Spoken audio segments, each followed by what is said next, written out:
श्रीलंका के राष्ट्रपति चुनाव में मार्क्सवादी नेता अनुराग कुमार दिसानायके जीत गए हैं। 56 वर्षीय दिसानायके अब श्रीलंका के नए राष्ट्रपति बनेंगे।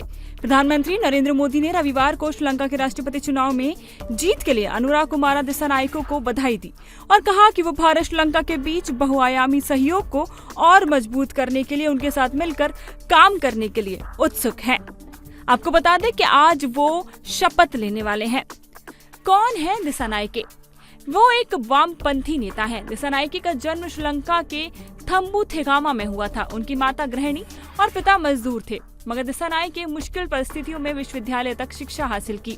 अपने स्कूल के समय में ही वो मार्क्सवादी जनता विमुक्ति पेरामुना पार्टी यानी कि जेवीपी में शामिल हो गए थे।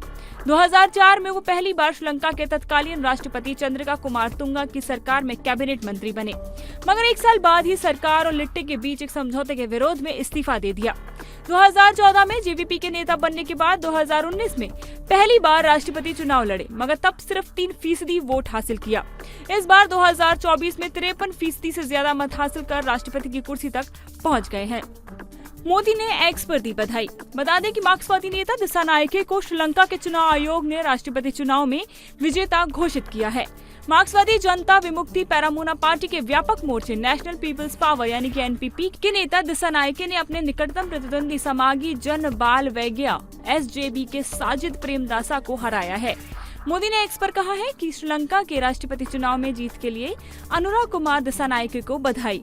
भारत की पड़ोस प्रथम नीति और विजन सागर में श्रीलंका का विशेष स्थान है। प्रधानमंत्री ने कहा, मैं अपने लोगों और पूरे क्षेत्र के लाभ के लिए हमारे बहुआयामी सहयोग को और मजबूत करने के लिए आपके साथ मिलकर काम करने के लिए उत्सुक हूँ।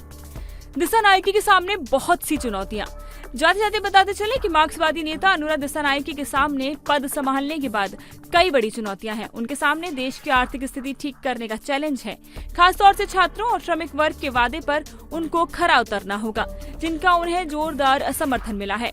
वहीं उनके सामने पार्टी को लेकर भी काफी सारी चुनौतियां हैं। तो दिसानायके जो कि राष्ट्रपति बने हैं श्रीलंका के, उन पर आपकी क्या राय है और क्या इससे भारत और श्रीलंका के रिश्तों पर अलग असर पड़ेगा? हमें कमेंट सेक्शन में जरूर बताएं और ऐसी तमाम अपडेट्स, खबरों और जानकारियों के लिए जुड़े रहें इंडिया टीवी के साथ।